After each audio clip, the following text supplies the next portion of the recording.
What's going on, Average Joes? Today, I want to tell you why you should read the Sebastian St Cyr murder mystery series.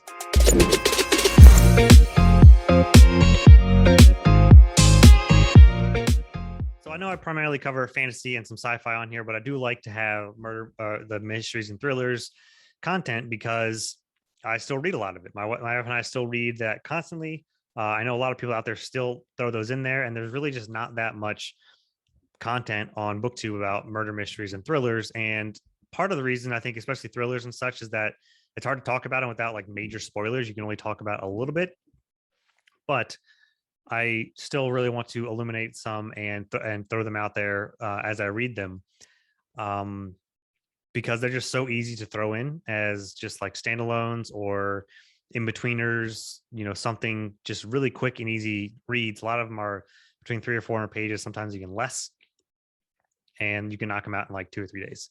So I'll always talk about murder mysteries and thrillers because I like to read them still.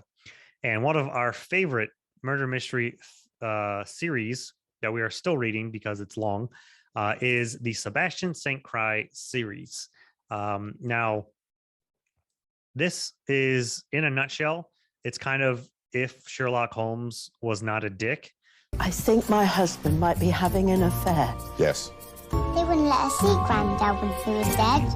Is that because he gone to heaven? People don't really go to heaven when they die. They're taken to a special room and burned. Listen, don't talk out loud. You lower the IQ of the whole street. Then this is kind of what it would be like. And what I mean by that is, so it is a detective murder mysteries.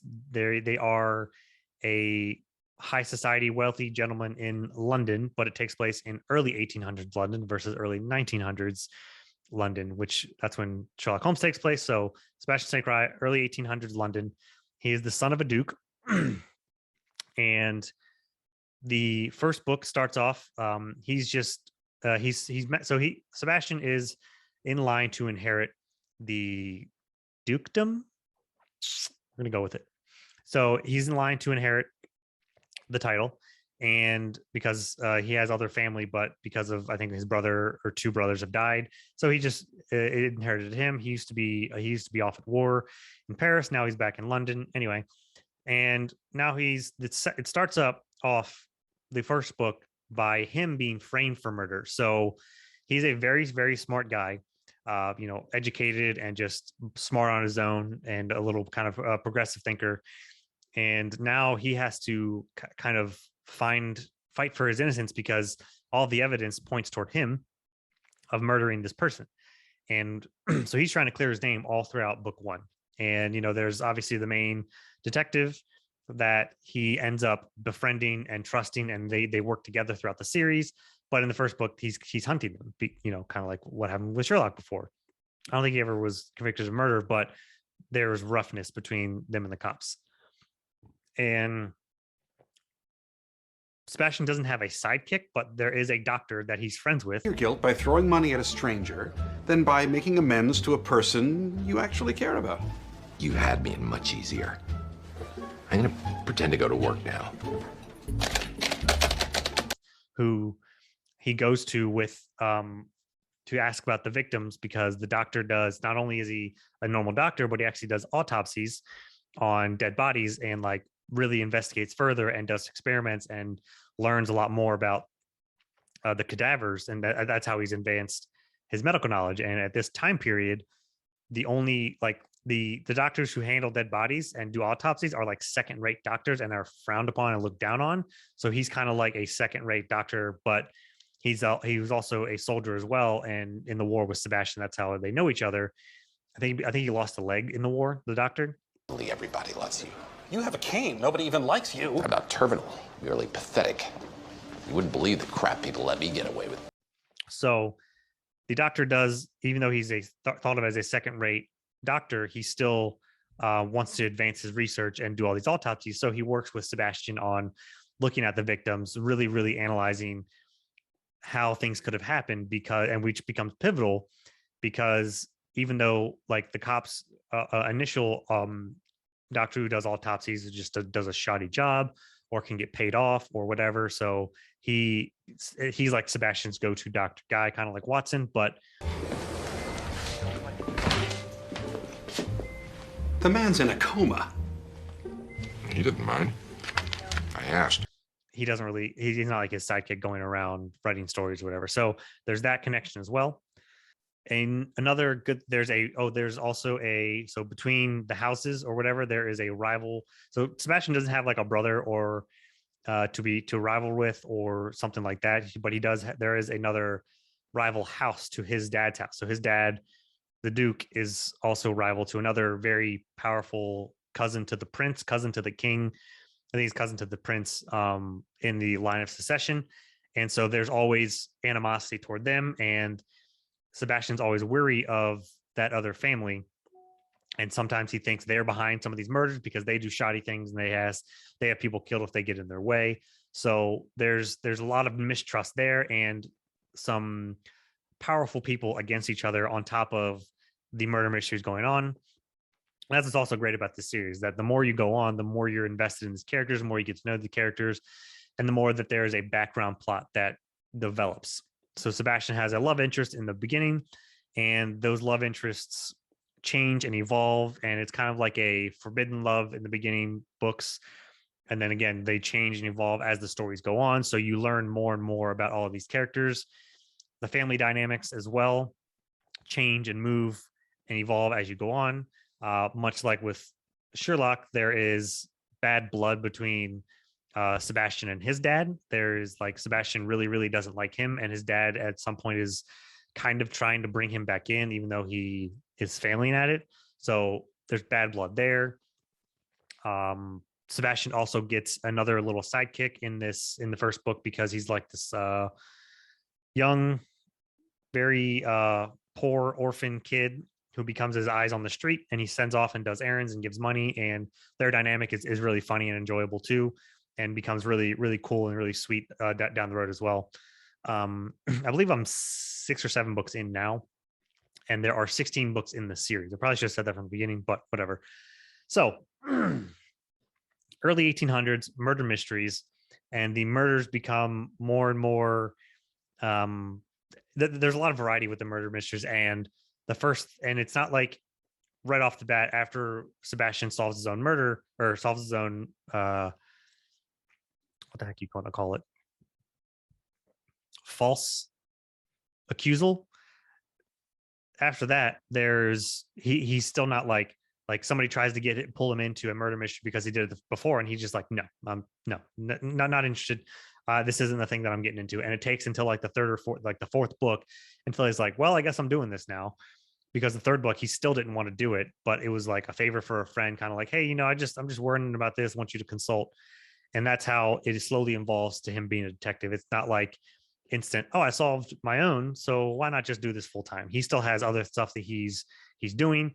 And because he's a member of high society, it looks bad that he's doing this because, stuffy British in the early 1800s, if you're a noble or in high society, you pretty much can't do anything except go to your social gatherings and talk politics and whatnot. Anyway, so there is that, how he gets involved. There's also, I don't know if there's an actual medical condition or something like this, but he has like heightened senses. It's not like a superpower. He just has like really, really good vision. And for some reason, he can see in the dark really, really well. And it's kind of very small. I think there might actually be a medical condition, but maybe he has like irregular sized pupils or something, but he can see in the dark really, really well. And it becomes advantageous to him later on. There are a lot of historical elements in it. Another background plot that happens within all this time is there's a war with France going on. So there's always a threat of like French spies and other things going on with France in general. So there's a few different background things going on in the background on top of the murder mystery each time. And although it can be slightly formulaic as far as murder mysteries go, because you have the murder, and then you go with as the book goes on, there's like 3 main suspects, and every time he goes to a suspect, you're like, hey, yeah, I think you did this. Explain yourself. And they explain themselves, and they're like, well, you should really check out this person. And they go to that person, and they're like, well, no, this is why I did that, but you should check out that person. And that just goes into the circles like, oh, that person didn't tell you this. Well, you should go back and question them. So he questions all those. Usually there's 3 suspects, questions them each time. And sometimes it's a 4th suspect where you couldn't really figure it out, but other times you can, and the breadcrumbs were there. It varies, but they are really, really short. They are very, very good. They are for murder mysteries. They're only like 270, 280 pages or something, sub 300 pages, high 200s. So really quick, easy reads.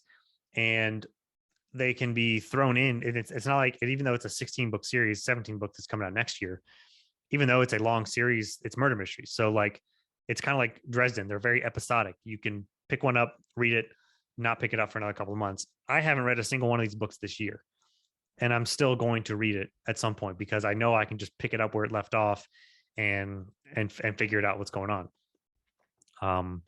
So it's one that I would encourage people to read, and all the books are fairly cheap. On Goodreads, the ratings are actually pretty dang good too. So the first book, because it's largely set up, you're not really invested into the characters much, and a lot of times people who read it, they'll just drop off. 3.9, pretty good for Goodreads though for first one. Then book 2, 4.1, book 3, 4.18, 4.25, 4.23, and it's all 4.2s and above for the rest of the series. So very, very good now, and which makes sense. If you're 5, 6, 7 books into a series, this is probably your jam, and you're just gonna be like, yeah, okay, this is really good. Yeah, okay, this is also really, really good, as long as they're still building on the characters and the overall narrative of and just it's not like they just took a left turn and did something crazy. So I would highly recommend this if you like any kind of murder mysteries, if you like Sherlock Holmes, if you like historical fiction, early 1800s type history, London, French wars. There's a little bit in there. It's not a whole lot. I don't know anything about history, and I'm not a huge historical person, but I do like that setting, that time period setting. I do really, really like. There's the political machinations that go on, and even though Sebastian is with this forbidden romance, this girl that is she's an actress, her aunt and her dad are always trying to set him up with a girl and get him married off, and he's just like, no. So there's all that normal high society maneuvering politically, and then he's going down to the less, whatever you want to call it, when he's investigating the murders. He's always in trouble. There's usually a really sticky situation he gets himself into, and then he inevitably gets himself out of it. There's a lot of, I guess, typical mystery tropes, if you want to call it, but it's still done really, really well, and you can space them out and read them however fast you want. So that is why you should read the Sebastian St Cyr murder mystery series by C.S. Harris. Yes, C.S. Harris. Highly recommend, 100%. So check those out, and let me know if there's any other good murder mystery series out there that you have read or that I should read or check out. There's other ones that I have read that are good. I just still think this is one of the better ones, especially because if you start to like the characters, then if you're a series reader of fantasy, then you'll know that sticking with the same characters after a while is really great. And you can do it in a murder mystery setting now, instead of just like normal murder mysteries are one off. And it's like, okay, now you're trying to learn all new characters. At least this one there is carryover. So let me know if there's any ones down below if you have read, or if you even checked this one out before, and we'll chat a lot more there.